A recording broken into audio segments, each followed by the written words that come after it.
at me, fella. Look here. Stand by.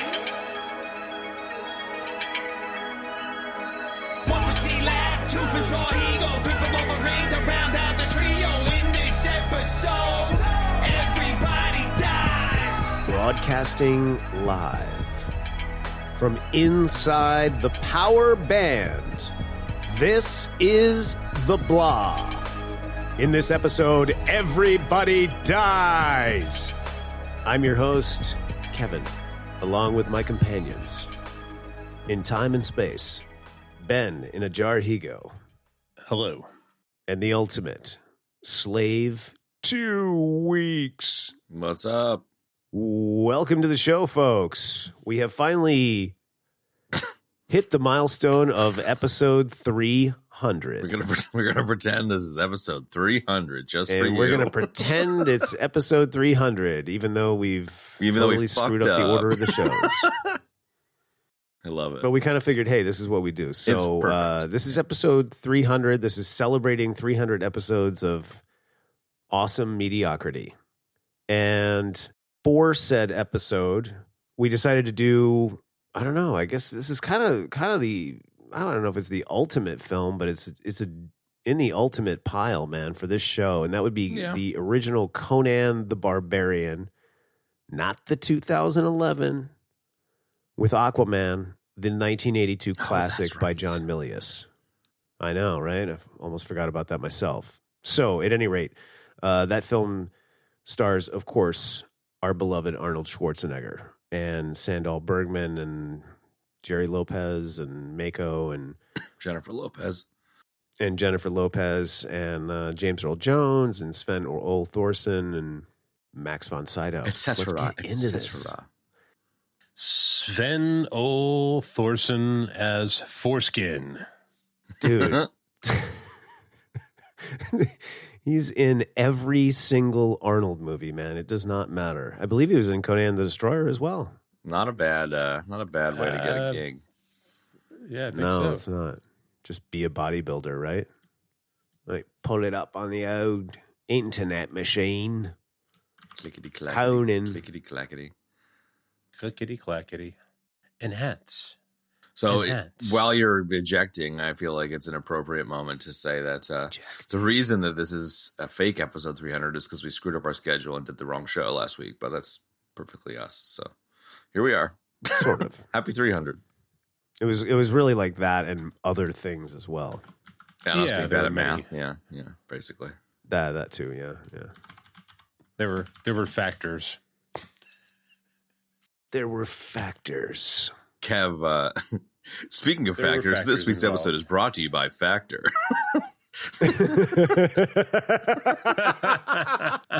Oh, I totally forgot about that. We didn't even tell Ben about it. Well, this episode's not out yet. We did Shaving Ryan's Privates while Benny was away on holiday, and for whatever reason had a shtick where we beat a fake ad joke to death in the episodes. There's like, it's like 50 fucking shout outs to Athletic Greens in our Saving Private Ryan episode. So look forward to that, everybody. Yeah, that'll be fun. What are you doing? Are you like fucking reading about Sven Old fucking Foreskin's Sven routine Ole or Thorson? something? I thought he was in Conan. I thought he was in Conan. He is. He's in Conan the Destroyer as well as a completely different character. That was close. Love I was really it. concerned about that one, actually. Yeah, I'm sure you were. Thorson. All right, now that we got that out of the way. All right, high level, dude. Let's go. What's up? Kick it off. High level. I think Benny should go first. Yeah, I did Or too. at least not me. High lev. Yeah, this was, I don't even know how many times I've seen this. It has to be. Gazillion. Yeah, it may as well, a bajillion gazillion, sure. I like it. I haven't seen it in a while, probably been a couple of years, and I enjoyed the hell out of it on this. For some reason, it like really hit the spot this time. It's not like I didn't know what was coming or that I haven't seen the movie before, but it just really like, I don't know, it was like seeing it with new eyes or something. It just felt great. Particularly like, Arnie being like Arnie Prime, but sort of being like one of his earlier like serious, not that it's a serious movie, but like one of his early major parts, I guess. was really good, and I really enjoyed the people that they got to play alongside of him because they worked well with his energy. You know what I mean? Like they brought the same kind of goofy, energy to their parts, I guess, is totally what I'm trying to say. Sure. Yeah, and I don't know. I just had a really good time watching it. Great. God, I'd love to hear that. I want to try and there was a while where I would bring words into my lexicon as a joke, like dude or whatever, and then it would become not funny, and I'd actually just start saying it all the time. And I want to bring the awkward laugh to become best friends forever into my lexicon now, because it happens a couple times in this, and I just think it's so funny. What laugh is that? Well, it's just like when he meets the narrator, the wizard, and he's just like, the god, I'm gonna get the gods to kill you, and Arnie just is like a long pause, and then exactly like Betty said, and the other one pauses, and then they like eat meat off of a bone together. It's like, we're best friends now. Yes. Exactly. The munching meat wads, the constant munching meat wads. I feel like it's like it's like when my daughter, who's now 4, goes to the park. She's like on a slide, and there's another kid like within a half a mile. She's like, "Hi, we're best friends now. Let's go to each other's houses." It's just like, Totally. you just met that kid, dude. And it really reminds me of that, and I love it, and I love the shit out of it. So good. That's my 11sies. My high level. I know how many times I've seen this movie. I've seen this movie once. What? This is my first time seeing this movie. What? Yeah. One time. How is that even possible? I don't know. I think it's the young cousin thing. I think it's because it was 82. I don't know. I've just never seen it, actually. But go ahead. You can tell me any story you want. There's no excuse for it. Like, I should probably take a death for it, to be fair. But no, I'm literally writing the death right now. Yeah, that's fine. And then I think, like, I don't know. My high level for it is like it didn't blow me away. Like, it didn't hit the way that it sounds like it hit you, Benny, in terms of just being like right in the right mood for it. But I was perfectly happy with it. I was like, oh, this is fun. I love the fact that like about halfway through the movie, I was like, I think I like the second one better, which fits so perfectly with how many times I've said that on this show and how grumpy it makes you do. So I'm gonna stick with that. But I enjoyed it. It was really fun, and I in a early Bitter Bob, I have to shout out James Earl Jones's best mullet wig ever hairdo, and there's just a lot going on here. So I think Thulsa Doom really sends this one over the top for me. It was really, really entertaining to see a very young, svelte James Earl Jones with contacts turning into snakes and shit. Like, that's pretty epic. Oh, God, it was so fucking good. I think actually what happened was they went into the future and they took the wig that they used in V for Vendetta and then went back in time and used it for Thulsa Doom. And just like cut the bangs off it. Same wig. No, they just made the bangs like an inch shorter. And it was like, boom, we did it. I think you were dead right. I mean, I've seen this movie like 1,000 times. I had a really good friend when I was growing up who was a comic book artist or aspiring comic book artist, and he was just constantly, just drawing like Frazetta-like drawings and just massive dudes with axes. He was all about Conan. He got me into reading the Conan comic. I still have many Savage Sword of Conans. And I've seen this many times. I haven't seen it in probably 10 years, so I actually didn't remember a lot of it, and I had a good time watching it. I actually semi-agree with you, Chad. I thought some of the action scenes were better done in Conan the Destroyer than in this one. I was a little disappointed at sort of some of the lack of dynamicism in especially the last final battle scene, there out in the sort of megalithic stone area, But aside from that, it was great. I was pleasantly surprised at some weird things that I got super fixated on in the movie, and we'll talk about that later. It's not like but it was great. It's not like me at all. I know. So but it was great. I mean, it's Conan the Barbarian, dude. It's the original. It kind of. Well, I mean, it should have been so many more of these movies. I don't know why there weren't. It's such kind of a disappointment, dude. Because I really like how John Milius is like a really intense dude, and like he he just puts so much into it, and everybody puts so much into it. And goofiness or not, you can tell how much energy was put into it by the actors and everybody, man, because it's really good, dude. You know, it's well done. Yeah, especially for 82, man. Some of the effects are freaking awesome, man. So at any rate, yeah, leave it there for now and dive right in. John Milius, what are you doing? Why? It was a little crazy just to read that Oliver Stone was the original scriptwriter. I was like, what the fuck? Right? I never have ever heard that, ever. Then, I guess they changed the shit out of everything except for the opening battle, so it really isn't his script, but it was just kind of like, oh, okay, that's random.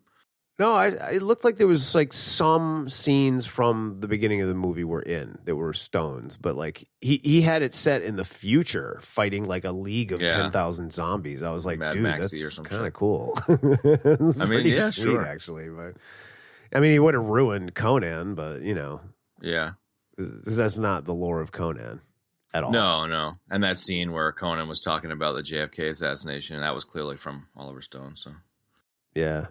Yeah, right, totally. Dude's such a fucking weirdo. I'm just thinking about, I'm trying to match up like Arnold going to see Donald Sutherland in JFK. You know Can what you I mean? do an like, Arnold back into the left? I kind of feel like that's a thing. Back and to the left, back into the That's left. definitely a thing. I'm thinking about like, because I've been like watching like scenes on YouTube. Like if I can't, because I can't find certain movies, they're not available for free streaming. And I watched that scene from JFK when he meets with Donald Sutherland. You know, Okay. After Valeria gets killed, you know, like Donald Sutherland appears and he's like. Gives him the whole spiel about like the government and covering it up. Exactly. Who wanted her dead and why? You know what I mean? This goes to the highest levels. Never mind. Anyway. And scene. No, totally. And we're done. I mean, look, like you were saying on the action, it's kind of a slower movie, this one, and like I'm fine with it. Like it didn't really bother me. It doesn't need to be fucking Fast and Furious or whatever. But I really enjoyed like the breaking into the tower to kill the gigantic snake. Like there was some cool mythological kind of shit going on, and some cool like D&D thievery going on. Like it was definitely quite fun, and there was really weird. I shit don't like know that how. Witch, you know? So like there's all kinds of weird shit going on. Yeah.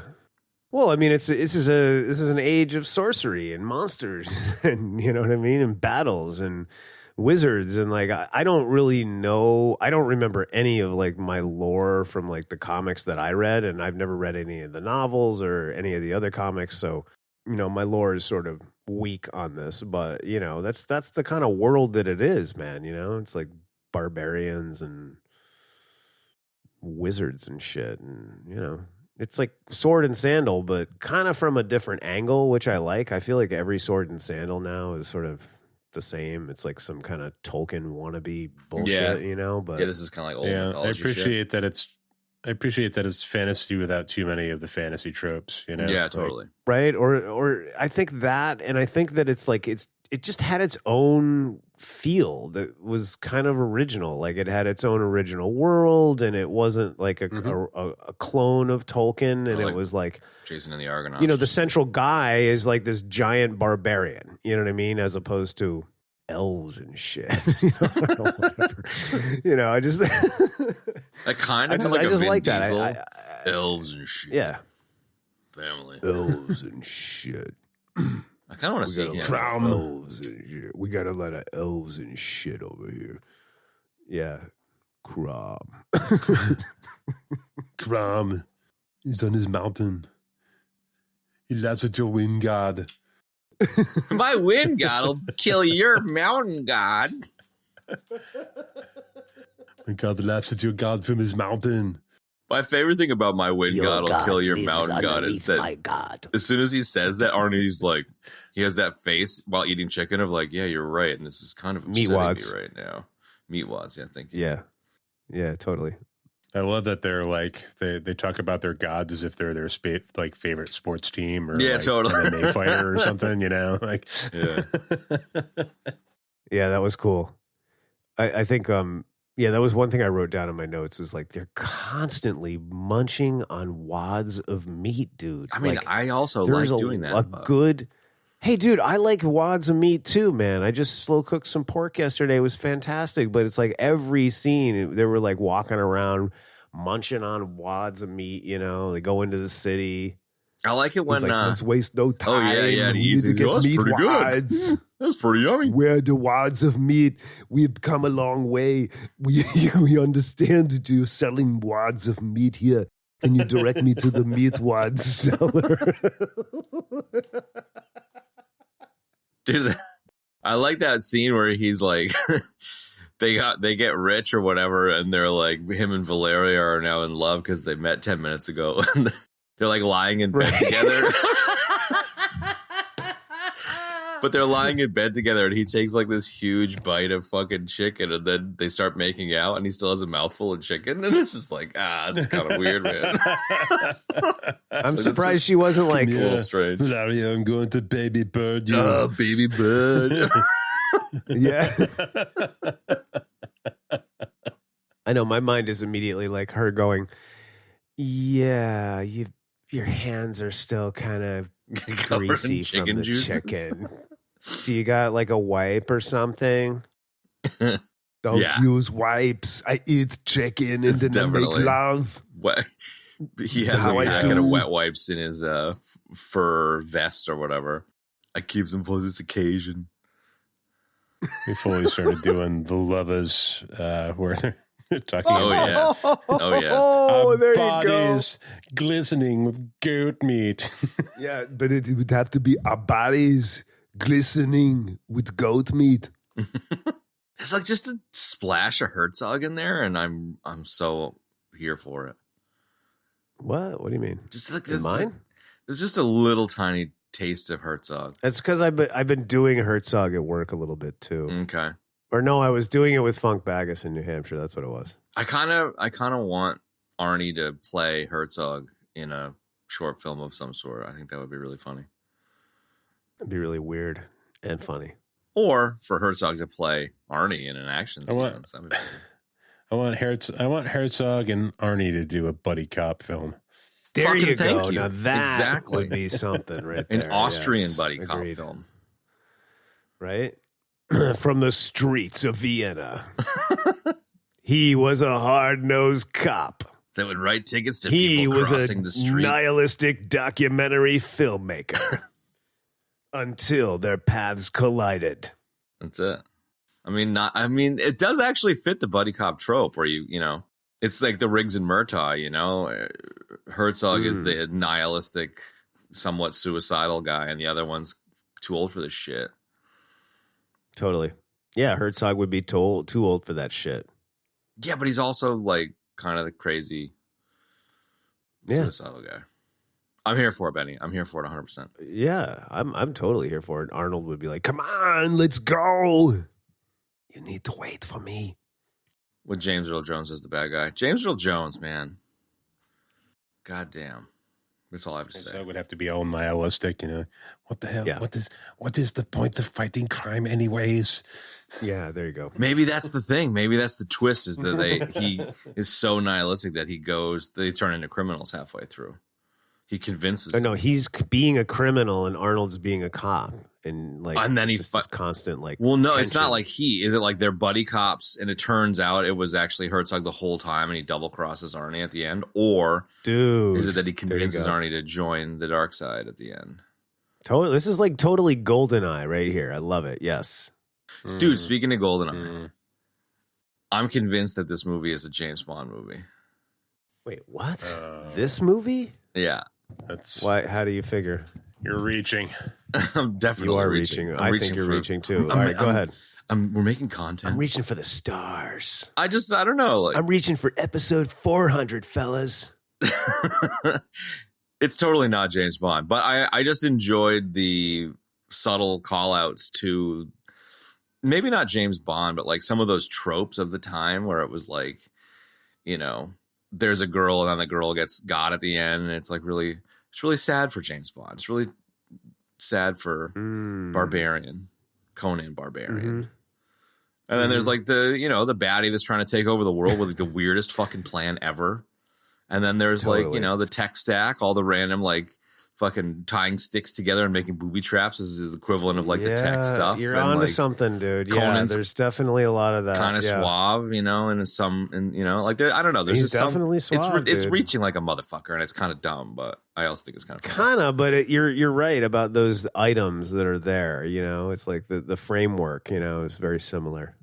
So I don't know. It's because stupid. Thulsa Doom is trying to take over the world with like the dumbest, weirdest shit. He's Goldfinger, bro.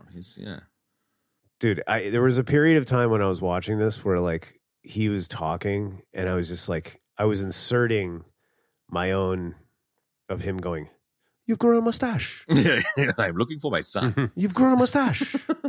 "I used to think that steel was power. I have to say though, Now I think flesh is power. You've grown a mustache." having never seen this movie, man, at the end where he's like, "I'm your father," I was like, "Wait, what? Is this Star Wars?" Like, I know, dude. I don't remember that either. I didn't remember that at all. Or I didn't know about it. It's fucking great. It would have been funny if Arnold was like, "Wait, do you mean you're my father or I am your father?" I just wish you would scream no. No. Oh, that too. No. That would have been great. Yeah. No. That's not true. That's impossible. Ben told me that you raped and murdered my father. Hang on, I gotta deliver.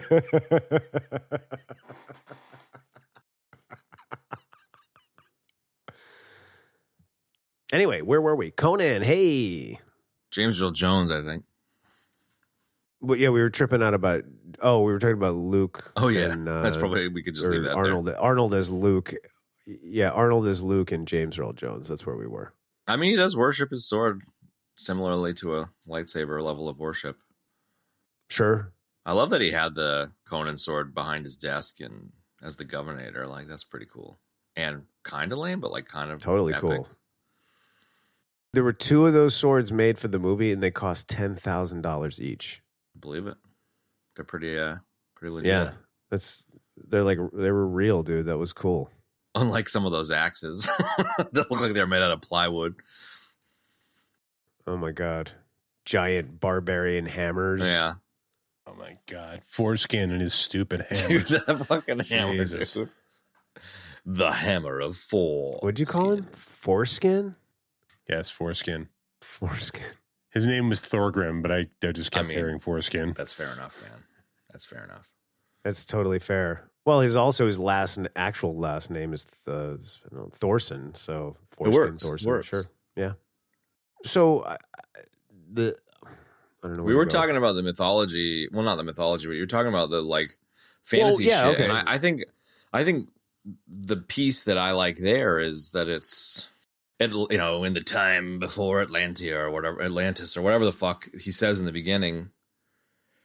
It's kind of reminds me a little bit of Witcher in the sense that it's like shit that is just not tread Its a lot, own you know? lore It's set. like it's the stuff that was kind of going on in the periphery it while is. other stuff was going on, you know? It's like a different flavor of a time period that we're familiar with, maybe from like the, ancient Greek shit or Egyptian shit or whatever, you know? Well, again, it's it's own fantasy. lore And it's set. like, yeah, it's not fake. That's not a rip off of something else. It's like it used to be that stuff was like either or everything was kind of like a rip off of Merlin or a rip off of Tolkien. Yeah. And it's like Witcher is like that. The thing I love the most about Witcher is just that it's its own set, and the same thing with this, man. It's like whoever created him. I don't know who the creator was, but he created a whole world, that had like nothing to do with that. Like, you can have like witches and wizards and all kinds of things like that. Nobody has like any kind of monopoly on any of that shit, but it's like making it unique and different, is very cool. And having like a whole mapped out world with these various different realms, it's very cool. I like that a lot. So, And it is Tolkien-esque with the whole like. One thing I always appreciated about Tolkien was it was pitched as a like this is a true story from ages lost. And like, obviously it's fucking made up, but it's just plausible enough when you're like 10 years old to be like, no, I do believe that hobbits were real 1 billion years ago. You know, like Totally. I for whatever reason, have always liked it when people are like, in a time that where, you know, all of this information was lost, but it's true. There were wizards and shit. And Arnie was in, you know, in a tanning bed with his sword. Well, I mean, look, kidding aside, like that sort of stuff. Yeah, that sort of stuff is cool because it does charge your imagination, and it's like you don't really know. So you could, you know, it's like you can sit at least for even a second if you're like, wow, what if that was the case? Like that would be so cool. What if tigers did have scopes? Well, yeah, I mean, shit, dude. It's a very like I think you're using the word imagination as exactly it too, because it's like that's what hits real hard when you're a kid, you know, 10, 11, 12 years old. Well, that's what those things are designed. Those things are designed to ignite your imagination anyway. So it's like, you know, why not? You know, the next thing you know, you're staging fake Matrix style battles. Well, like your buddy, you know, like the club, Frazetta worship is very well justified. And like, who doesn't want to stare at, you know, Frazetta crazy ass pictures all fucking day when you're a kid? Hunky bodies. There was a very healthy amount of boobs in this one. There was a lot of like tits scantily and clad spears. Spanish women in this movie. Yeah, for sure. I forgot how much of a thing There's that a was. lot of buns. Every time I turn around, I see more buns. There are buns everywhere in the movie. They were everywhere. So Arnold, tell us a little bit about this movie. Buns. There's lots of buns. We got all these people with buns. We put them in the movie. Right? Definitely. Yeah. So I really kind of sticking on the beginning. Like I really love that, you know, the wizard. I could have swore his name was like Akira. Mako? Maybe he did. I feel like didn't he get a name in the second one, Ben? But like this one, he was just the wizard. Isn't that right? Yeah, I saw that. Yeah, something like that. Yeah, Akira was his There you name. go. So I like that Akira was the narrator, you know, and it's such a small thing, but like I like when he finally discovers him in the world, like in the story, you know, and then it's like the narration and like the kind of the reality kind of come together in this kind of cool way. I really dug that a lot. But you know, I like the way they did like the origin thing, man, you know? Like it was cool. The village and like his parents getting slaughtered and the whole thing, and you know, I mean it's simple, it's obvious, it sets up, you know, what's gonna happen later, but in the But it's motivation also and whatnot. 1982. Like it's But been played out since then a lot, but sure, it Could've been has, rather but yeah, novel, right, so. exactly.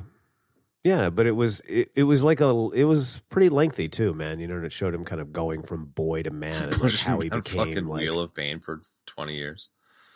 oh my God, dude. Every time I see that fucking thing or anything like that, I think about The Simpsons when they're like in the cafeteria at the nuclear power plant and there's like a little dessert tray in glass and it spins.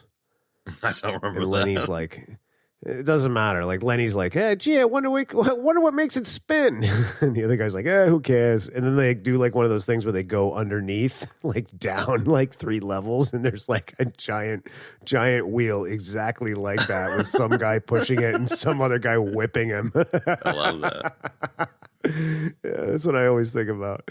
So anyway, like I don't know, it was just cool to see all that stuff, you know, and like this kind of transformation of his body and how he got to be that big, and then like, you know, the dude just kind of cutting him loose, man, and then him kind of finding his way and finding the sword master and fighting in the pits and all that stuff. Like it was like a good sort of montage, you know. Yeah. And like finding the sword, all that stuff. I don't know. I really liked all that stuff. It with minimal dialogue, it really sets up the world well. It With sets up the minimal character dialogue, well. with no dialogue. Sorry, all right. Well, whatever. The first no dialogue. word I mean, was spoken in the movie that was not narration at like 17 minutes. I was like, oh, there you go. yeah, but I like that. I do too. You know, because I it's was, like like, right? Because surprised, every yeah. other It movie works is well. just like It does. Yeah, there's so many just stupid people just blah blah blahing, or doing some terrible. Yeah, it's like a freeze frame. When you don't. need it. That's me. Yeah. Oh God. Holy shit. Yes. Yep. That's me, Conan the Barbarian. Let me tell you about my story. We should totally do a cut like that. It'd be funny. That's me when I was 9. Yeah. They cut my mom's head off in front of me. It was a real bummer. It's kind of bummer. Well, anyways, this is my story. But I didn't get to mourn for too long because then they sent me straight over to the Wheel of Pain. What's boy, that, you tell ask? ya. Well. But I did get really strong. I was yoked. Next thing you Oh know, my God, I that's was funny. struggling in a pit with a guy with blades on his fists. You're right. No, not Wesley Making Snipes. sounds like Oh, dude, the ADR Arnold moaning was just perfect. That was great. I just love that it wasn't great. the audio has the captured in best the moment. Arnold. It was just, I agree. the best Arnold moaning in any movie. it really does. Yeah. It really does. It's good. It's really good. It kind of reminds me of Will Sasso's like Arnold impression. It's like it's kind of terrible, but he kind of leans on that one part, that thing that Arnold does. Have you ever heard him do it, Ben? Yes, I've heard it. Okay, you don't sound too excited about that, but I don't know. It's just kind of fun. What? He does that in between speaking. He's like, I went down to the thing and Yeah. right, like Yeah. Yeah, It's funny. Like when I first saw it, I didn't really find it very funny, and I was like, "Oh, that's not a really good impression at all." But like now, I'm kind of like, I think it's clever how he like did meta. it because it's kind of like, well, yeah, because it's kind of like being like, well, I can't really do the voice, so like let me do this one thing and lean on it really hard. And like honestly, I've never heard anybody do an impression of Arnold like that, so it kind of wins like that. I think it's cool. yeah. He's just like speaking regularly, and he's just like, ow, ow, in between everything. Yes. There's a lot of Arnold impersonations out there, so I appreciate something that's a little Exactly. different. You gotta give it an or like example. the Dana Carvey, where it's like it's Fancy kind of Franz. it's like bad on purpose. Oh God, yes, so good.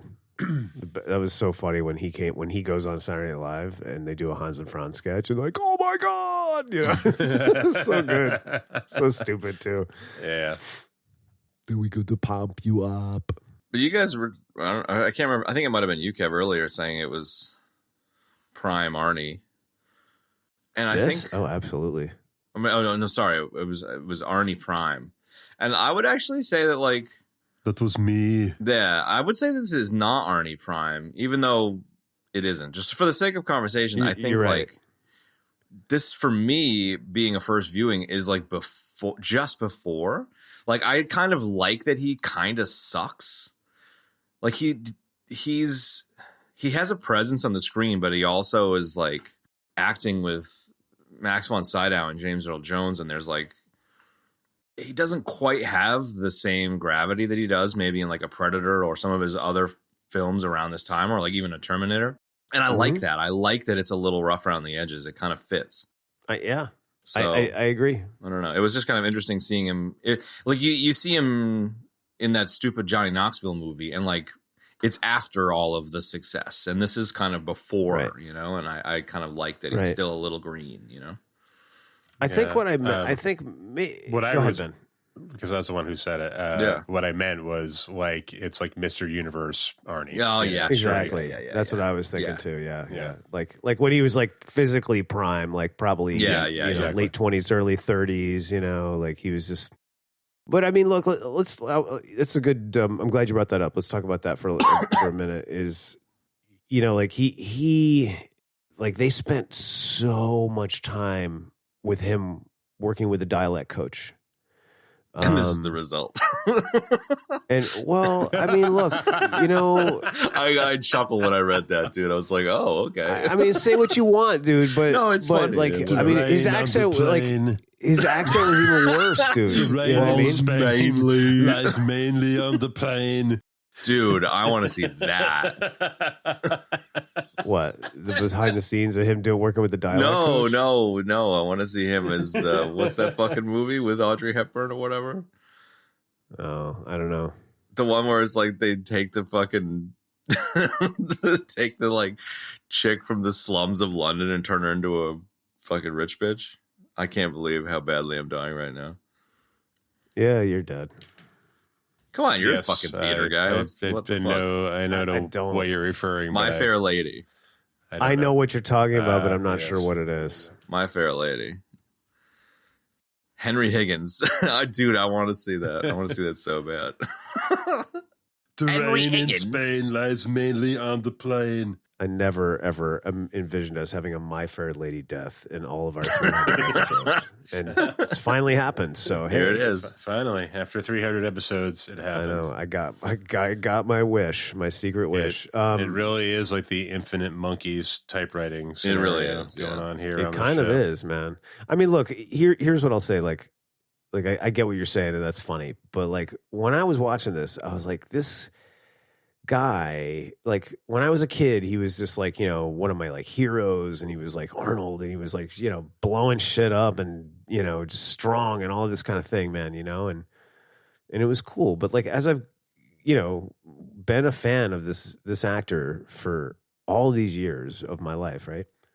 Like when I go back and watch something like this now, I'm like, man, he's a very focused person, man. And he sets some incredible goals and he achieves them, man. And like he achieved, you can say what you want about his ability as an actor, but like he gives it like over 100% every single time, man. And I cannot take that away from anybody, man. Like anybody, it's like, it's so hard to do that, and like, yeah, it's just like his accent is ever present, but it's like it kind of works for the movie, like totally it's okay that he has the accent in the movie, and it's fine. Just like he worked with the dialect coach, and it's just like I can't imagine what it was like before the dialect coach, but just the fact that he spent that much time working with it is just like it's impressive as well as funny because it's like, wow, this is the result, like I get it, but at the same time, it's like, wow, dude, you really spent a lot of time doing that. He also spent 18 months getting into shape for this movie because Milius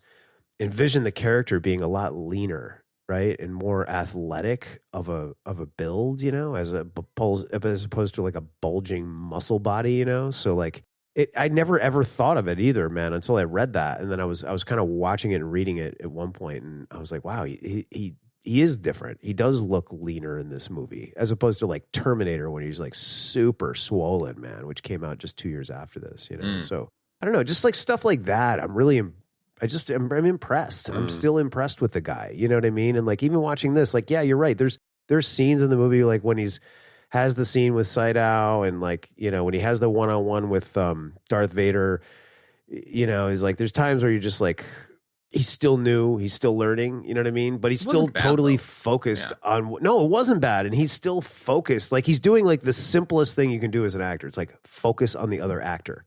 Like so many actors don't do that. They're just like waiting to speak. It's like no, don't wait to speak. Focus on the other actor because that will translate to the audience, right? And he's still doing that, even though he's like still learning and all this kind of thing. It's like he's still focused. Like you can see when Tulsa Doom is like, whatever, going on about fucking snakes and flesh and shit in that one scene. And he's just standing there staring at him. He doesn't have any lines, but he's like laser focused on the dude, It's cool. So I don't know. I got off on like a little thought train about that. And I just was like, he's just cool like that. Totally.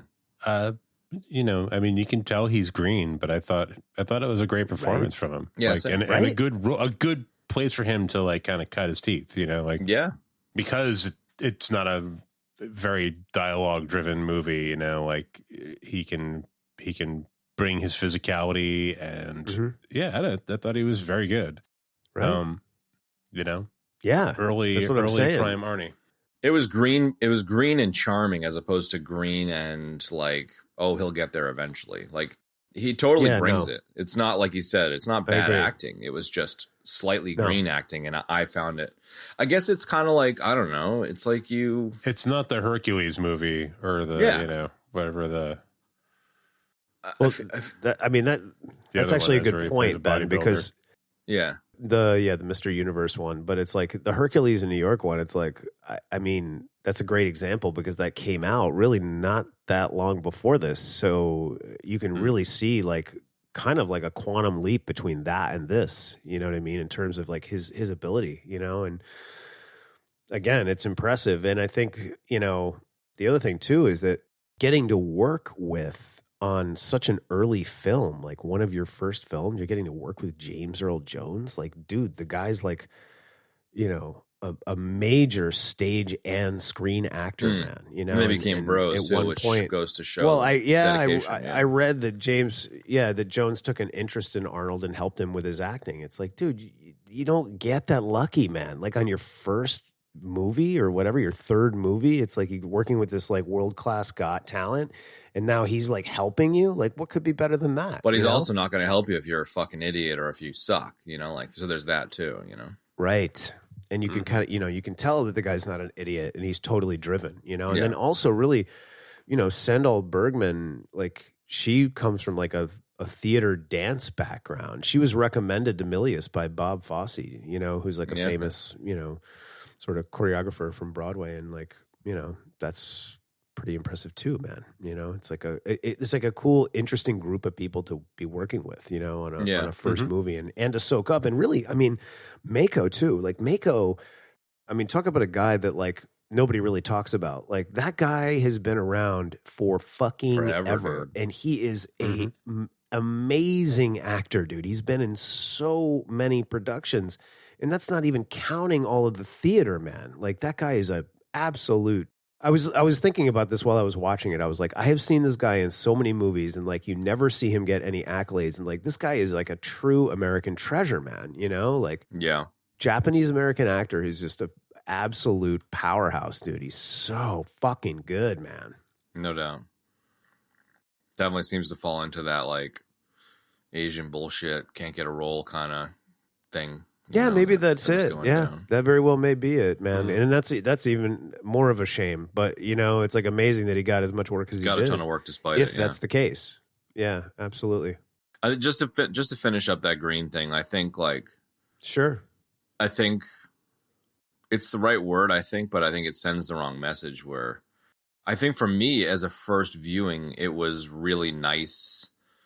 And there was nostalgia, even though I had never seen the movie, and it was a nostalgia for seeing an actor that I appreciate in his very, very early very early in their career, you know. So it's like it brings this like extra bit of enjoyability to it because it's like, oh man, I get to see with fresh eyes this first real major break for this dude who's fucking legendary, and it's just really nice to see, and it was kind of fun. It's like seeing pictures of your kids when they're like 5 years ago. You're like, it feels like yesterday, but also, you know, like, I don't know. You just see him in this and you're just like, it is Arnie Prime, you know, it is physically Arnie Prime, and it's not necessarily him in his acting prime, but it's like, you're seeing the beginning of the journey, and it's really nice to experience it, you know? No, it is. It's very cool. And I think you're right. Like, I think he hit his stride anyway, like maybe 7 years after this, you know what I mean? Like when we start getting into like whatever Red, because it's not Beastmaster and it's not Crawl. It's similarly enjoyable, but it's like it's solid, dude. It's top to bottom. No, like those movies were trying to, you know, kind of rip off Conan, man. Yeah, you know what I mean? Like Ator, the Fighting Eagle, which we still need to do, which I think Carl requested like 4 years ago. But like those films are like, you know, trying to be Conan, you know, and it's like they're just not, and they're cheesier, you know. Like this is like the real deal, the OG, you know. Yeah, which is great. So, but Mako's one of those dudes where I don't know where I know him from, but I know him from everything, kind of thing. Absolutely. Just before we started the show in the green room, I was chatting with Benny about John Milius was the writer of that show Rome that we've talked about a few times, which is interesting. I didn't realize that his writing chops were bigger than his director chops. He hasn't really directed that much stuff. No, he hasn't. He did Red Dawn Red and Dawn, this Conan, and like a handful of other movies. pretty Yeah, much it. Because obviously he's legendary for quite a bit of writing. You know, Apocalypse Now and this and sure. all kinds of stuff. But Well, he was Dirty a lot of Harry. people. He doesn't get mentioned a lot, but he was part of that whole like Coppola Spielberg like group, a circle, like that started in San Francisco. Man, he was definitely part of that crowd. He's writing a Genghis Khan movie at the moment. He's writing a Genghis Khan movie. Is that what you said? Yeah. Huh. Which worked. This is very much a Genghis. I got a lot of Genghis Khan vibes from this. Obviously, there are the Mongols that he's with in the beginning, but there's that movie. We've never talked about it, but there's a movie called Mongol, which was meant to be the first in a trilogy by a Russian director. It's fantastic. Like, it's really fucking good. And it's called Mongol? Yeah, Mongol, yeah. It's very, very, very worth a watch. Interesting. It'd be a good tooth, potentially. Proto-war movie. I just really liked the kind of Mongol elements here, you know? I guess just coming back to that beginning bit, like, I like the idea of it being, like, it's a fictional world. It's not, like, historically accurate. It's not like a, old movie that's meant to be real, but, like, it clearly is pulling from the perspective of the barbarian hordes, you know, while there's like other, more traditional empires around it or whatever. And I really, really, really like that it's focusing on something that's not standard bullshit, you know? I don't know. Like, it wouldn't work per se, but like you can imagine this movie being like in the fucking Egyptian civilization or something. And there's a fucking swole Arnie pretending to be a fucking Egyptian, like it's the 80s. Like they would have done weird shit like that. Sure. Or like Roman Empire stuff or Greek or whatever, you know? And the fact that it's not, the fact that it's the barbarians, I really liked. Like it's pulling from the comic, which is pulling from all that other stuff, but. Sure. I agree. I agree with what you're saying. I haven't like read that any too. comics though, so. I just assume it's very heavy metal, tits and spears, comic booky action adventure shit as opposed to having a lot of, I don't know, gravity. Don't know. Never read it. God, he really does look like Walter Sobchak, dude. Kept reading it now. I'm sorry. I watched Lebowski this week, I was like, I had all these Lebowski lines in my head, and I was just like, I gotta watch that movie. And I was glad I did, but like, fucking John Goodman is so funny, man. And like, I know the character was based off Milius. And, like, I was just looking at Milius's picture, man, and I was like, God, he definitely looks like Milius. Or I didn't realize he looks like Walter. Yeah, we talked about it when we did it, man. Yeah, that was a long time ago. Yeah, right. Hard drive delete. Totally. Yeah, exactly. Yeah. So anyway, what else? Mongol hordes. So just on the comic briefly, like, is my assumption that it was an excuse to make a violent movie? Tits and spears kind of story, comic booky fucking bad guy bullshit? Was that kind of like the vibe of the comics? I'm completely just making it up. Like, what was the comic like? Was it very... I would have to imagine because of the time, it was very comic booky, just set in that environment.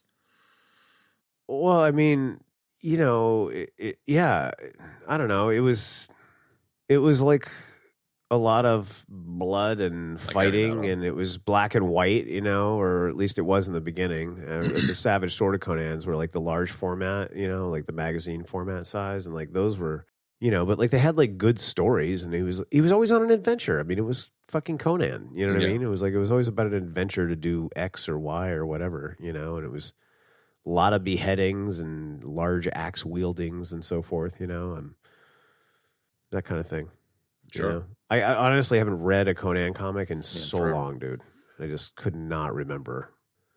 But, that's what I'm, as I clear away the cobwebs here, like that's what I'm remembering, Yeah, it makes total sense. Just stories, just stories that take place in that world, and just utilize that lore set and that kind of world building, it was cool. Mm-hmm. Good stuff. I mean, I think this movie, honestly, it's like, it's a little ambitious because you're really playing to a comic book audience, like purely a comic book audience in 1982, which was a very, very infant stage thing. You know what I mean? Like this is around the time that they were starting to do, comic book movies and make them good. We got Batman a few years after this.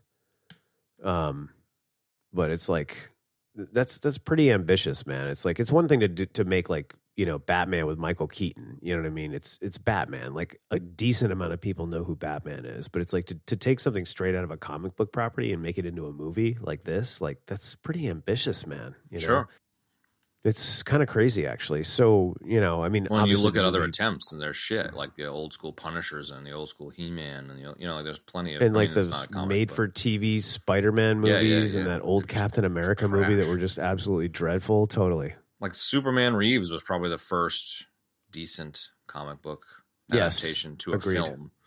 I think the Batman Adam West show maybe was, you know, one of the first good translations. Decent. You know, whatever, but it was, you just couldn't get it done at that time. But yet so cheesy. Very cheesy, but like, so good. Good cheesy. But so cheesy. Right, old chum?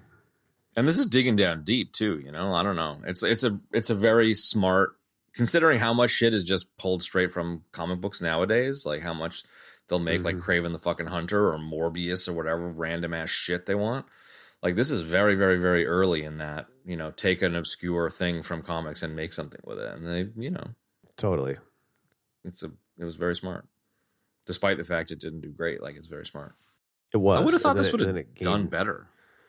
Well, it's weird because it kind of gained like a cult following quickly afterward, which is what led them to be. Well, it's what led them to be able to make the second movie, you know, and then they kind of tweaked it a little bit and they made it a little bit funnier, which was funny. You know, the second one was funny. I thought we all thought it was funny, you know, and I stand by what I said. Like I thought the action sequences in the second one were actually a little bit better than this one. You know, like I was really kind of disappointed at the end battle. Like I hadn't seen it in a while, so I didn't remember it too well. And I forgot that Thulsa Doom came down to the battle and then they went back and murdered him later, or he goes back and murders him later. But like it was too the filming was poor, the shot choices were poor, and you just didn't get a sense of like real dynamic action, you know. And and I was like, it's a little bit of a bummer, man. But like, I mean, that's like my only minor gripe with the whole movie. You know? Are you talking about the Seven Samurai fucking traps kind of sequence,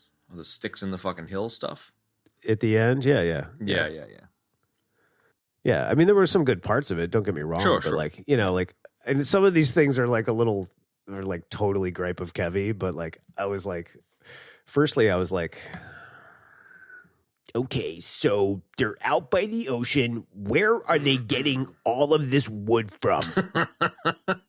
That is very great. I got really fucking hung up on that for a couple of minutes. I was like, dude, and like at one point Arnold's walking back to the beach with a massive bundle of sticks, and I was like, bro, how many 50s of miles did you fucking have to walk to go get that? You know what I mean? And then you had to chop it all down, process the wood, as we like to say in 2025. You know, it's like beechwood, man.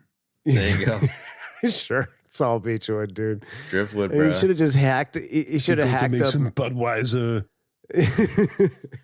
You should have just hacked up Mako's little wizard shack, dude. Yeah, exactly. You know, that would have been a lot quicker. My house, man. I'll build you a new shack later, but I need this wood right now to make some spears.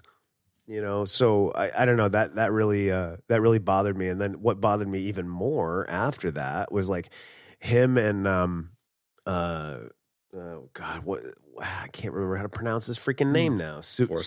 What is it again? Subiato, the thief. Oh, Subutai? Jennifer Lopez. Jennifer Subutai, Lopez as Subutai. Yeah, Jennifer Lopez's uncle. Yeah, Jerry Lopez. 6-inch Subutai. There you go. I'm going to take a death for that. That was terrible. Call it the Hubatai death. Me for wolf. Oh, what was that, Ben? Nothing. Neil, what? So, like him and Subutai are like, take the time to craft a giant Rube Goldberg. Oh yeah, it was Mousetrap, bro. Sort of Rube Goldberg, like giant, like thorn out of a log. Like they carved the thorn out of the log and like the shaft part, and then they fixed it up onto the rocks with like a spring and a trigger and like this whole thing. And I was like, you were there. Yeah.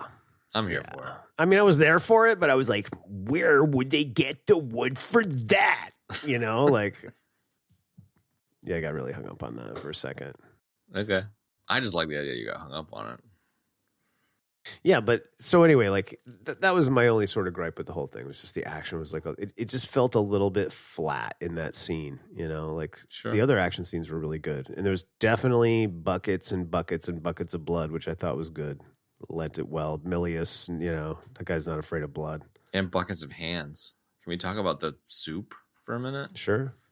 I just love dude, the I got soup. totally, I got so hung up on that soup guy, man. My favorite Forget thing it. is having an orgy with hand soup. People soup. People soup.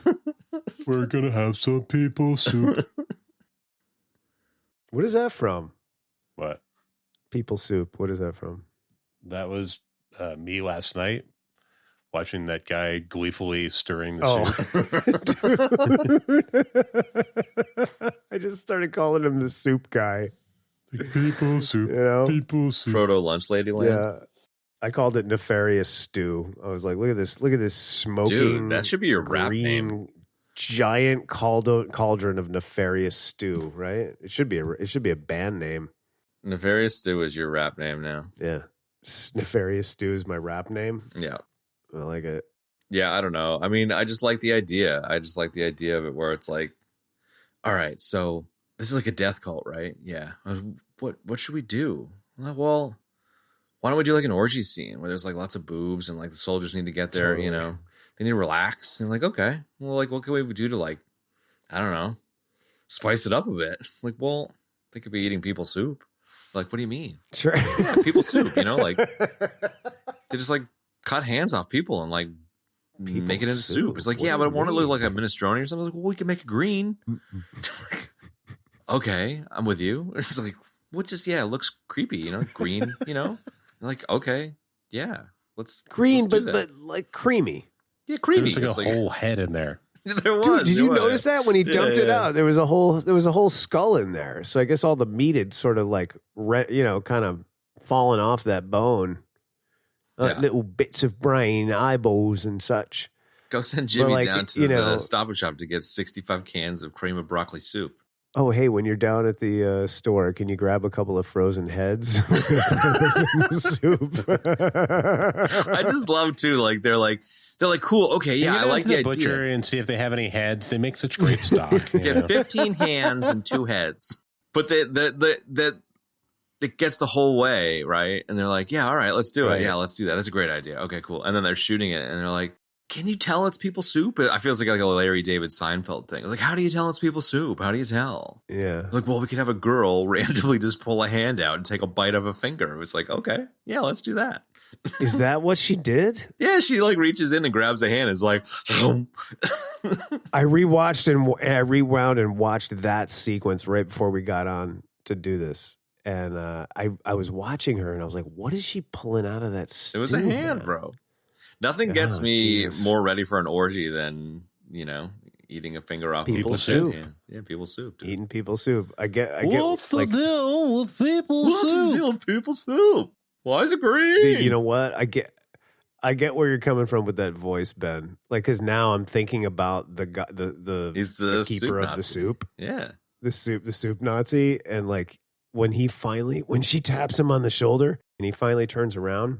His mask is really weird, and it's kind of dopey looking. Oh, no doubt. So now I could totally see that People face soup. going, people soup, people soup, stirring up the people soup. He's kind of like, he's kind of like Lenny, from Of Mice and Men. And my dad stirred people soup, and then he taught me to stir the people soup.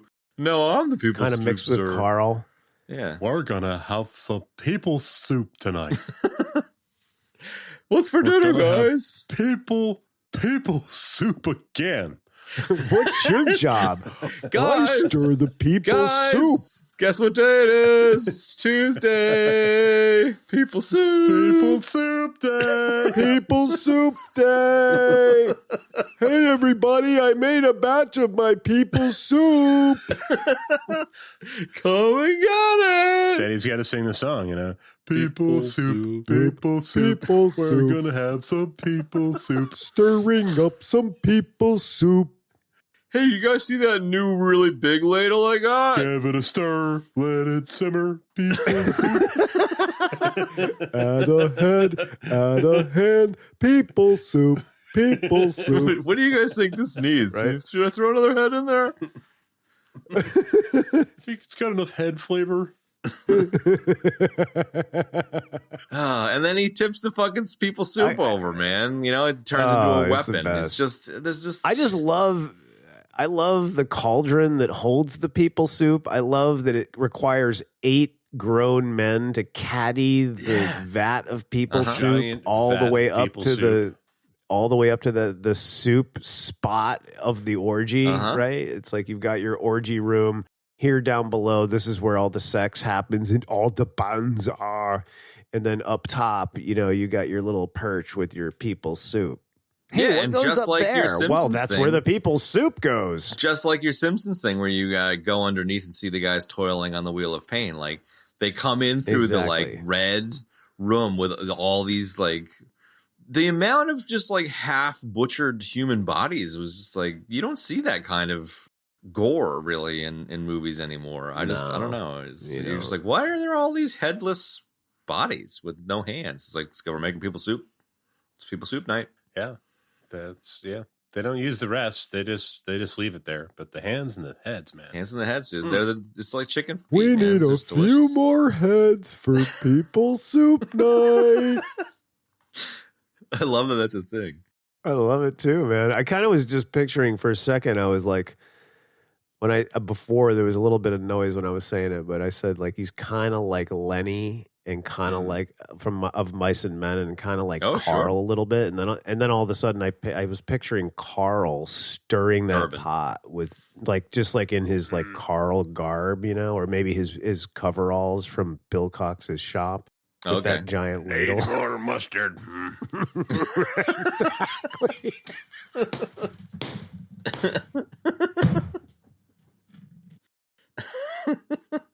Got some of that people soup. I reckon it needs a few more heads. Give me some of that. Give me some of his. I reckon it could use a hand or two. Mr. Cox said I could have a whole head for myself.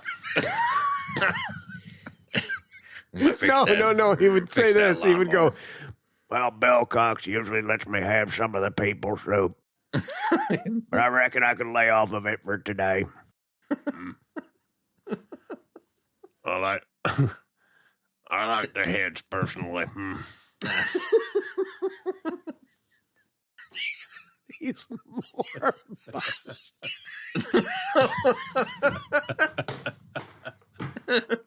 Dude, all right. While we're at silly things, can we talk about snake arrows? Yes. Oh, come on. Why is this the only time I've ever seen a snake arrow? And why was it only one snake arrow? These are the important questions. There's a couple of them. Were there a couple of them? Yeah. It was, yeah. I'm amazed that hasn't made its way into a video game of some sort. Like that is something that someone puts into a video game. Oh my God. Remember that ultimate sort of like video game we came up with like all these like characters? The fighters? From these movies? Yeah. There you go. Dude, Thulsa Doom would have to be one of the boss battles, and his arrows would be like a major component to that. Yeah. Mm-hmm. Right? Now I shall shoot you with my snake arrows. Exactly. He kills you with his like one of his moves is he like destroys you with his boring rhetoric about steel and flesh. I used to think steel was strong, but then I found flesh. You have to start like removing And body your parts in order to survive the monologue. Right, exactly. Totally. all of my victims go into the people's soup. Come Come to me. Come to me, my child. Come to me, my child. Come to me, child. And then he turns to She'll Arnold make and goes, a fine stock. exactly. Don't worry. She'll just go in the people's soup for this week. We're not very wasteful around here. We don't waste food. Exactly, man. Oh, that's good. We make use of everything. Yes. Well, I know it sounds very Over here evil we have here our at the composter. compound, but Over here we have our... We've got a LEED certified building, and we're Yes, we're actually LEED Platinum. Our People's Soup facility runs on solar.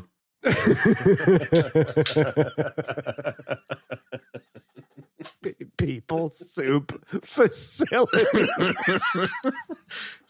They have to wear hairnets now. Can you imagine like going into the sacred? Can you imagine going through like the sacred tunnel that he comes out of, and then it's like there's like a whole like orgy room back there, and then you go to the door in the back of the orgy room, and eventually you come to the People's Soup factory. It's like on the other side of the mountain, like in the valley. Yeah, and it's like Laverne and Shirley putting fucking actual hands on bottles, not gloves. You know, Right. yeah. Totally. We're gonna do it.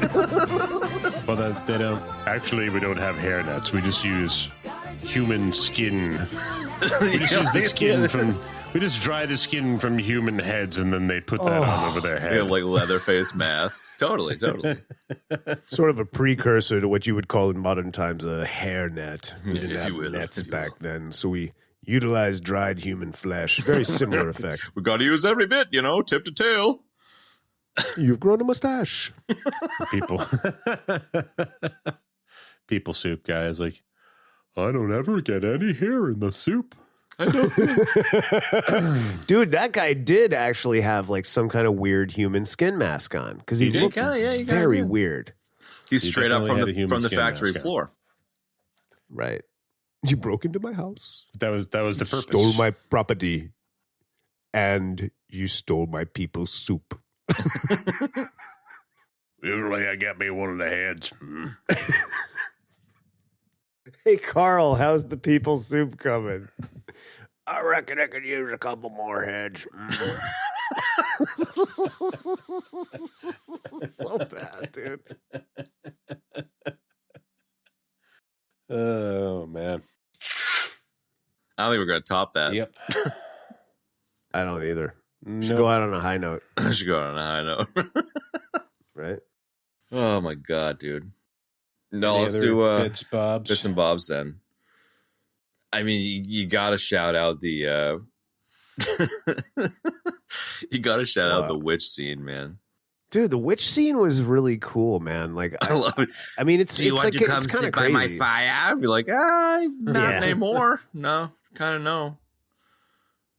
And then he's just like, I love how he's like laying down all sexy, like a catalog shoot, like over on his elbow, Like I feel like she's kind of got like a little bit of a Tia Carrera, Cassandra from Wayne's World vibe going on for a second there. Yeah, but mixed with somebody else crazier. Like, I agree with you. Yeah, but she's like plus Cassandra's like psychotic fucking sister or something.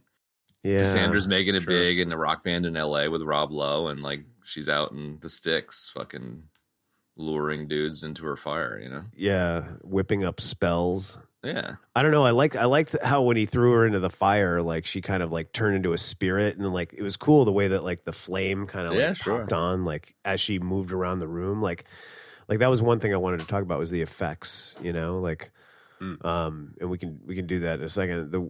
After we get done dissecting the witch scene, like I don't know. I thought it was like she was crazy and weird, but like. It wasn't. Well, it wasn't containing like a lot of like stupid tropes. Like there was no like stupid witch hat and all these other things. Like I like that she kind of lived in this like stone hut. You know what I mean? And she was kind of like a wild woman. Like it just lent a different feel to it, man. That I thought was kind of cool and different. And I don't know. I liked it. I think she played it well. Yeah, it was just kind of creepy. Fun. It was a fun scene. Sure. Like how Arnie's like sitting back, you know, sipping his fucking witch's mead or some shit, and she's just like, "Look at my magic Witch's trick," mead. and throws some shit in the fire. Yeah. And he's like, "Oh." And she's like, "Make love to me." Yeah, I'm gonna crawl around like a. I think I even wrote a note about that. Oh, that's when she started. Then she has like the demonic orgasm, dude, where she's like, but he sticks with it. He's like, well, I'm gonna finish this up and then I'll throw in the fire. There you go. Totally. I guess as a first watch, I didn't know the purpose of the scene. So I was like, is this a thing? Is she like, you know, gonna like fucking speak about his future? Or, you know, is there anything like, is this a thread that I need to know? Just randomly ran into a witch in a stone hut. No, okay. no. Oh, yeah, right. No, there was that. She did give him the whole thing about the snake and Thulsa Doom. Like, okay. that was I like, kind of missed that was it, I the guess. one, that and finding Subutai were the two sort of threads there that kind of connect it The fate to the rest okay. of the story. Well, I'm glad there was some connective tissue there then, yeah. I just missed it. Because I didn't remember that whole bit about the dialogue about when she was talking about the snake standard, you know, or what was it? What am I thinking of? Standard, banner? Which is it? The two snakes? Yeah, but is it called a standard? A standard, right? Or is it standard? I had forgotten about that bit of dialogue, so I was glad that was there. Yeah. It wasn't like just about gratuitous nudity, you know? And then it had the batteries not included kind of fly around thing. Right, and then Subutai outside. Give me food. I want food. Give me some food. I didn't realize that's not George Lopez's real voice. His whole performance was dubbed by Sab Shimono. Really? That's lame. I hate it when they dub the over entire people. thing. I know, but I never even noticed knew it until now. He's just like a totally normal sounding guy, and they just dubbed him over. He's like, "Hey, give me some food, man. Like, you got any food?" Yeah, he's a professional surfer, and he got. Oh, yeah, right. It sounds like Jimi Hendrix. Yeah. Hey, man, get some food. So Milius knew him because Milius had done a surfing movie before this called Big Wednesday, I think. Give me some grub, you dig? Dude, I don't know. Other bits. I don't know. You got any other bits? Benny bits, Benny? I like the bit where he shows up at the, I don't know, like the recruitment ceremony or whatever, and he's talking to the priest, and he's like, I don't know. I don't want to take my clothes off in front of everyone. I thought that was funny. Dude, yeah, he's like kind of coming on to the guy a bit. Yeah. This is really funny. He just bonks him and steals his thing. That's so good. And then they catch him and they're like, "You stole our little steering wheel." Right. That's You right. just stole our little jade steering wheel. That's a great scene, though, where earlier on, they're like, "You'll never break into the fortress. It's full of soldiers." And then he's just like, "Yeah, I'll just steal the clothes," you know? Like, gets the flowers and like walks his way up to the front and just like keeps going. He's just like, "Yeah, not gonna walk up the steps, gonna go all the way through everything. Yeah, no problem. Here's my steering wheel. Yep, gets all the way up." It's like, now what are you doing, man? What are you gonna do now? It's so fucking great. So silly. Yeah, that was good. I when he did the whole priest thing, like, you know, like I hadn't seen this movie in a while, right? And I was like, is this like a little kind of like a gay moment? He's Yeah, like there's definitely a little bit exploiting of here? a little bit He of spice was, there. man. I Yeah. was like, what the fuck, dude? That's I mean, so they're into funny. their orgies with their people soup, so Bro, that orgy was mad, dude. There was just buns everywhere. So yeah, that was a fun part. I also had like, I don't know, it was kind of stupid, but I thought it was funny. Steering wheel. Yeah. Also, like later on, after or before he like steals the disguise from the priest, you know, he's like he shows up at the place, right? And then like they cut to like the next morning and he's made like the super mini tent with a blanket and like one stick, like holding up the blanket, and he's like laying down. Oh my God. I got so fixed on that. That was so funny, man. you were like, where did he get the fucking stick? I made a mini tent out of a stick and a blanket. You like it? Oh, I'm fine. I made a mini tent. So I really like that a lot. The like giant temple presumably was a set, and I really thought some of the sets were pretty sick, man. They like looked like Dude, the giant sets were marble awesome, fucking man. stuff. Yeah. You kidding me? Sets were great.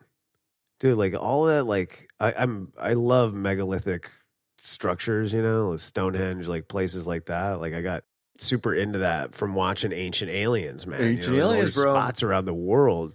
There's all these spots around the world where there's This just like week's episode really brought to you by Ancient massive stones. And so Yeah, like dude. I'm glad they incorporated that in there, man. It was really, really cool, the sort of structures that they came up with, like the pyre where he burns Valeria's body.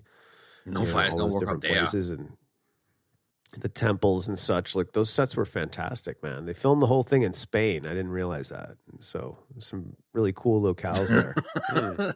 This is another My Fair Lady call out. The rain. In Spain. in Spain lies mainly on the plain. Oh, I didn't even put that together before, dude. Yeah. Wow. Other bits and bobs. Who's got something? Who wants to go next? People soup. I like the people redhead soup. dude who's. There's just something so simple about the olden days, What? you know, where it's like, yeah, no, you're a slave now, and this is your slave buddy. His job is just look after you. He's just gonna sit on the fucking wheel of pain He's for just gonna 15 whip years, you. just asking you to hurry up. Yeah, right. his whole job is Right? just to follow you around, making sure That's you hurry the right. fuck up. It was weird, right? It was great. It was Louise funny. Barbu as red hair. I love it. Yeah, there you go. Also, like when they go to, I think, because there's like firstly, there's a lot of running, right? Like there's like great montages of running. Like I was like, are they just running everywhere? I mean, wouldn't they get tired maybe and walk a little bit? I don't know. But, you know, there's like, I guess on an adventure movie, you have to run, right? Yeah, so run, dude. they're running around a lot. And then when they get to the second city, when they go in to find the meat wad vendor, there's like all these women, you know, and they're like, "Oh, we'll give you a child." Yeah. He punches the camel. and Arnold's like, You're all sluts. "That's what he says." I was like, cracked up when "What? he I said don't that. remember that." He You're just all sluts. punches the Get camel out in of the here. face. The first camel punch. Yeah. It's so good, dude. I forgot that he completely KOs the camel and knocks him onto the ground. For Mike no Tyson reason. punches out the fucking guy. Yeah. I know he wasn't even drunk. I mean, he kind of was drunk, wasn't he? My memory was I mean, that the he was camel drunk, wasn't but he drunk. didn't really seem drunk. No, the camel was not drunk. The camel was smoking a camel. He was drunk, but doesn't he punch the camel out in the second one because it spits on him? Oh, maybe. I think he just hits it because it spits on him. But I do remember him saying at the beginning, in the second one, he goes, "Oh, I'm sorry from before." And then the camel spits on him. And then he punches him. I think that's how it goes. So Yes, it's the that is same how it camel. goes. He's apologizing for hitting him Well, years that's before. a joke. Yeah. Gotcha. Yeah. No, that scene where you're all over a bunch of sluts is like, whoa, bro. All right. Right? Take her easy, dude. Okay, so the other thing I got really fixated on for some reason, just for a minute, was like the whole scene where they do like the commando like 1.0, black marking makeup on, right? The weirdest camo ever. And they all sneak into the part where Tulsa Doom turns into a snake, right? So they put on the John Matrix paint and they go in there and like there's a lot going on around the room. We got, we got People Soup guy. She's lighting the curtains on fire. Tulsa Doom's already turning into a snake. Like it's just a lot of action. And there's this leopard. Oh yeah. There's a bunch of leopards in there, right? But they keep there's this one 3-minute period where they keep panning back to the leopard dude, right? And it's like it was just really funny, man. I was like, why do they keep panning back to this leopard? And then I started coming up with this subtext, inner monologue of the leopard, like he sees Tulsa Doom start to turn into a snake, and his eyes kind of go like that. He's like, what and the I was fuck? like, exactly. I was like, what is this leopard thinking right now? He's probably like, what the fuck is going These fucking on people here, doing? dude? And then they pan back to the leopard, and he kind of does this thing where he looks up like that, just like a subtle little look, right? And then they pan to like the three of them sneaking along the wall, and I was like, "What's the leopard thinking now? What the fuck are these motherfuckers up here doing? Trying to break up in here." I like that. The most normal guy in the room is the leopard. Exactly, he was the most normal guy in the room. Okay. And I gotta say, a quick little shout out to the snake transformation. Like I for was- yeah, 1982, it that was was pretty good, fucking man. great, really good, dude. And the use of, they were able to do some really cool perspective stuff with the snakes. Like that, if the effects was really good. The snakes seemed It super was. legit. Especially the gigantic one in the beginning, the huge one. That was really cool. Yeah, I really Very like cool. that too, man. They really, dude, Milius pumped out the gallons and gallons of blood for that one, man. Yeah, I mean, he was like, Arnold was like covered in blood, dude. And I love you know, that. the other thing too. Go ahead. Well, Arnie has to take a few swings at the snake's head to finally get it chopped Yeah, off. totally, man. Yeah. It's just I like that chopping though. through It's- meat. Like, it was kind of more realistic, man, than like the typical like movie, like one swipe and it's done. It's Yeah. like it was kind of cool Put that that in it your took a couple 3-4 hacks. Yeah. I think the other, just sticking on the special effects for a second, like I really like the when he comes back from the tree of woe and they've got him all laid out, and he vulture. I love I thought it was so cool when he Dude. like, draws like all of those like incantations all over his body. Like Did it's you so did you cool, start man. screaming the Dune thing? I did not, dude. But I did like the special effects of the spirits, man. I thought those That were was really cool. cool, Yeah, man. yeah, I was like, yeah. wow, this is really excellent for 1982, dude. Like they were really cool, and they even had like one of them like put his arm around Valeria, and like Yeah. she was kind of fighting with one of them, and it looked really realistic, man. It was great. Yeah, that was cool. Really enjoyed that. I thought you were going to go slightly different with the snake pit, where it turns out that they actually shot those arrows and Milius shot them. Did you see that, Nugget? Mm-mm. So it's like Oh, like the snake arrows, the actual No, snake no, no, arrows were no. arrows. the scene where Arnie's chopping the head of the snake. Just before he chops the head, 6-inch Sabotai fucking shoots the snake with a couple of arrows. And I guess like Arnie actually was in the scene. Yes. And they had to shoot the I arrows remember that. for real over his head. And the whole crew was who was the best archer. And it turns out Milius was the best archer. And so he shot the arrows over Arnie's head on the set for the shot, which was just kind of like, okay. fucking Milius was the best archer. Jesus.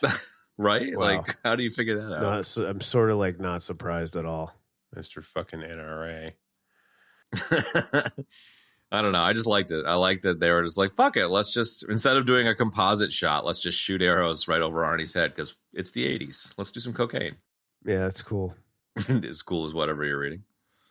No, cooler than whatever I'm reading. I'm just looking through these nuggets here on let's There's Make Nuggets. 730 of them. Some real cool nuggets. Dude, speaking of cool nuggets, fucking Eye of the Snake jewelry. They should put that shit on a ring, man. That giant ass red gem or whatever. Dude, I love that thing. That was sick. So gigantic. Like, I love Arnie the should have had a craftsmanship. grill made out of it. Totally. I love the craftsmanship of the giant stone, and then I love that fucking Max von Sydow throws out like the jankiest rubies. What did you say, Ben? Make a grill out Yeah, of it? dude, Yeah. totally. How do you And like Mr. my Bling new Bling. grill? Right? I could see Milius doing that. Can you imagine Milius rolling up into the Zoetrope office after he makes this movie? He's like, "Hey, dudes, What's up, I guys? made a grill out of that ruby." Shit, it's funny. The grill. Yeah, and then you're right. And then Von Sydow is just like, "Yeah, take them, and get as many as you want. Don't even care about them." I can't do a good Von Sydow, but That was actually really good. That was the vibe. it was all right. He had a very Many as you can carry. he was kind of like I wish I could do his damn voice, dude. He was like, I just got done playing Santa Claus on Broadway, and I came right over here and played this part. Right. Like he had a Santa hat on. Just give me a crown. I'll put it over my Santa hat. You know, That's what he looked like. I feel like you should lean away from Von Sydow's voice and just do Picard's voice, just because it's fucking ridiculous. I came right over from doing a production of Santa Claus on Broadway. Yeah, exactly. Just put a crown on my head. Yeah, he was good. You know. You know, back when I was in the academy. So anyway, I'm walking down the street. All her clothes fall off, and I see everything. I saw like a random nugget that this was the first thing that ever used a weird editing that synchronized the music to the cuts. And I think it's probably it worked. worth the shout out I noticed to that. the music as well. It is. Because I noticed that. When I was watching that last I was watching that orgy room. When they're carrying in the people soup, they're marching to the beat of the song. People soup, right? And like the music changes really, like it's the cuts are really nice, like the way the music changes. You know, it's like it perfectly changes with each action. Yeah, yeah. You know? And I guess it was an analog. It was analog editing, but a technology. Yeah. No, I was saying not only the changes good, but you know it's. But the changes are also good. Like the music's appropriate for. Well, the changes are good, but the music is appropriate, which really has nothing to do with like the editing technique. You know what I mean, or the editing software or whatever. Yeah, it was called MuSync, a music and tempo editing hardware and software system, which modified the tempo of the music and synced it with the action. Conan was the first film to use the system. Okay, random, interesting, never heard of it, but the soundtrack is pretty solid, man. It was very, very. Good score. Yeah, I thought it was solid. You know, that music from these two movies is kind of iconic. Bro did RoboCop and Hunt for Red October, man.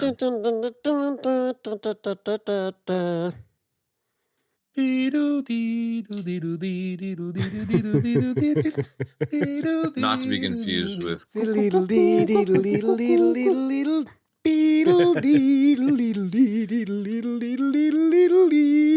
or the famous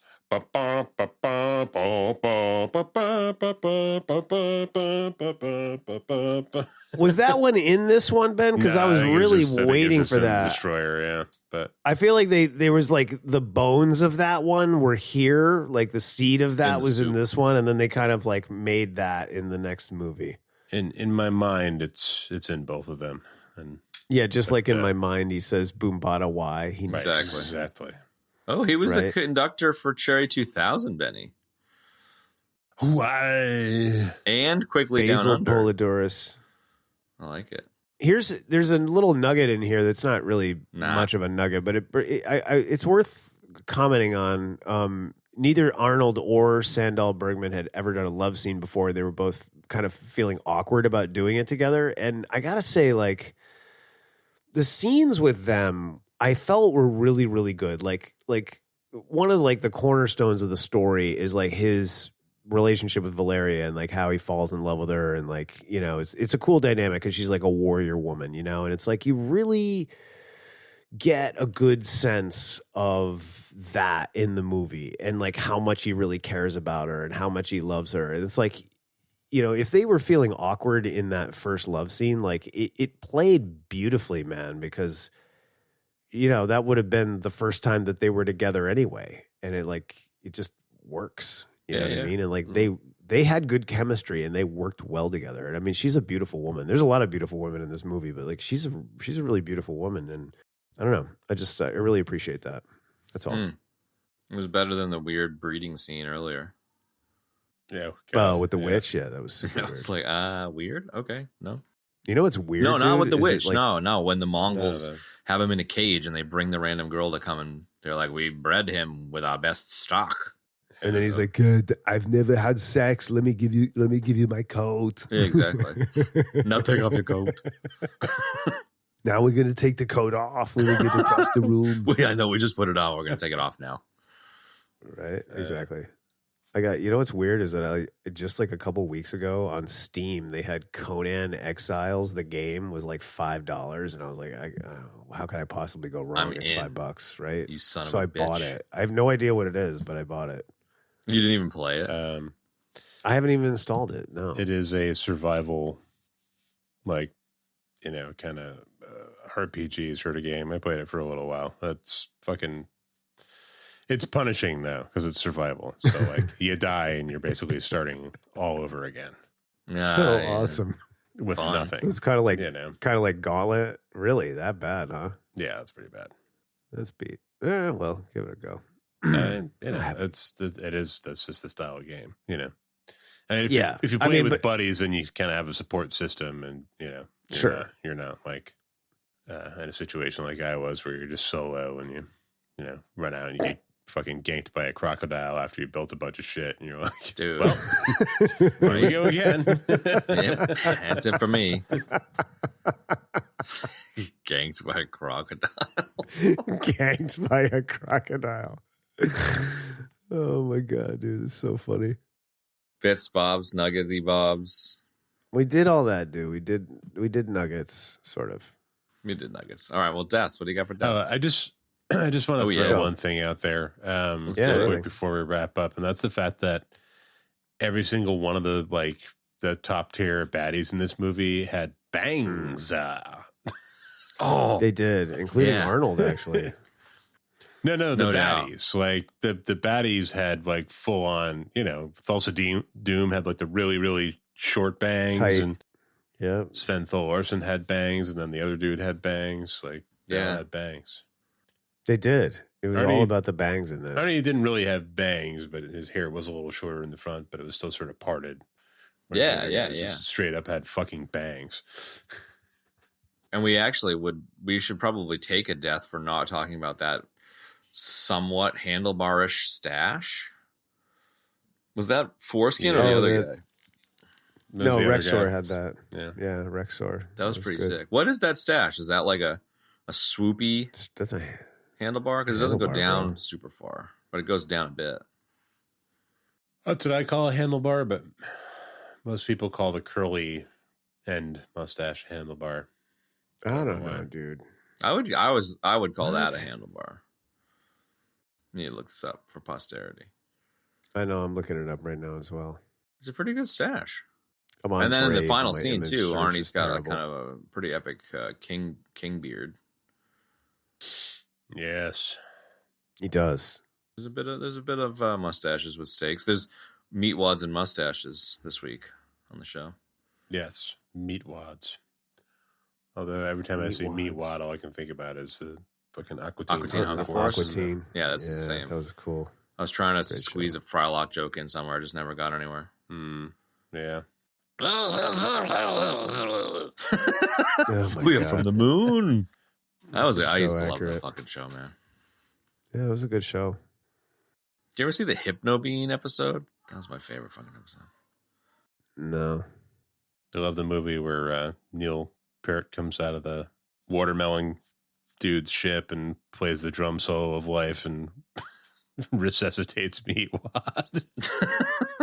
And his drum set is like his drum set is actually like attached to his body, so he walks out and it's like the bass drums are like kicking, like the bass drums are attached to his feet. He's like, I don't know, it's really funny. That was the best show. Perform the drum solo of life. It's a giant drum kit too. I like it. It honestly was one of the best fucking shows. It's so retarded, but so funny. Best. Okay, nuggets. Nah, it's not the best. It was just great. I don't have any nuggets, dude. There's 7 million of them. I read all of them. I know. None of them are. Yeah, they're whatever. Are you guys? The only one I liked was what's that, bud? Were you guys just nuggeting out about like the we're done. The soundtrack thing and all that stuff? Yeah, the only other one I wanted to add was that Oliver Stone, again, who originally wrote this, he asked Ridley Scott to direct it. Like, I can't figure out why he didn't direct it. And then, I don't know. Asking Ridley Scott, it's like, can you imagine that? That would have been weird. Anyway. He just laughed. That was the 11D's nugget. The 11Z's nugget, exactly. All right, deaths. We've got a couple little deaths in here. Something. Oh yeah, I ejected on Sven Ol Thorson, also known as Sven Ol Foreskin. Old Svenny Foreskin. And then Chad had never seen this. I'd call his character Foreskin, not him Foreskin. That's no, okay. Yeah, you're right. He's a cool guy. Chad had never seen the movie Before Death. Like, I can't believe you've never seen this movie. Yeah, sorry about that. Sorry. Then you had the now very famous My Fair Lady death. Not only did we have a My Fair Lady death, but then we had a callback to My Fair Lady. Like, that's some pretty good shit. Yeah, it is good shit. And then I had the Hubatai death. Yeah. And that's it. And so, Hubatai? Wait, what's the guy's name? Subatai? Subastank. Hubastank. Hubastank. Subastank. There you go. Subatai. Oh, Danny boy. Oh, God. What is Hubastank known for? I don't even recommendations, remember this stuff. folks. Recommendations. It ain't about to drink. Uh-oh. Recommendations? Yeah, man. I mean, just for the proto Arnie glory, man, this is worth it. And fucking 20-year-old glistening James Earl Jones with contact lenses, and like the 1 second he had snake eyes. It's true. How could you Remember not that time watch he this? turned into a snake? Totally. Yeah. It's awesome. Flesh is power. So I imagine you would also recommend? Yes, I would recommend. 100%. Man. 5 This is a banger. stars. It's Discover the riddle of steel. It's good. If you haven't seen it, I can't imagine that anybody listening to this hasn't seen it. But if you haven't, go see it. It's so good. I mean, Chad didn't. And the see sequel, it, so the sequel possible. too. I know that's right. Chad didn't see it. So what am I saying? What are you saying? If you haven't seen the sequel, see that. It's funny and good as well. And Grace Jones. And the And Red Grace Sonja Jones. too. And Red Sonja. That was a little extreme. People soup. People People soup. People soup. Start with a couple of heads. Then we use a couple of hands. Did you put some A couple hands of in? fingers. We want to make sure that we're generating massive amounts of protein. 150 grams of protein. Then you cook it on a tank. Slave 2 weeks. What are we doing next week, dude? Well, we were talking about the fact that we did shaving Ryan's privates or whatever out of order. So we're going to release that one next week. I'm excited to, share our new sponsor, Athletic Greens, with the audience. That's right. And shaving too. Yeah. Yeah, and Shaving of privates. And Bombas. and Bombas socks. Got some- Actually, we did talk about Bombas socks. The sticky We bombs did, yeah. to the tank treads are Bombas socks. That's right. That sounds exciting. All right, cool. Yeah, next week, Shaving Ryan's, Jesus Whoa. Christ, Shaving Ryan's Privates, Glavin. also known as Saving Private Ryan. Next week, right here on the EBD podcast. Well, that's it for us tonight. Thanks for joining us for the 300th episode and Conan the Barbarian. We appreciate it. Thanks for sticking with us. Yeah, That's it. I love you This guys. is me saying goodbye. Bye. Bye. Bye. People's Bringing out the people's soup. And that's going to wrap up this week's episode, folks. If you'd like to check out the show notes, you can do so in your podcast app choice, or our website, ebd.fm/episodes/300. As always, if you'd like to support the show, there's a few ways you can do so. You can tell your friends and family to check out the show. You can also support us directly on Patreon, and you can leave us a review. All those things are very helpful, so please help us help you. And that's it. If you want to get in on the social media fun, join us on Instagram at EBD Podcast, and that's it. Thanks for joining us for our 300th episode, Conan the Barbarian, and we'll see you next week for Saving Private Ryan. So long for now, folks. One for C-Lab, two for Trujillo, three for Wolverine to round out the trio. In this episode, everybody dies.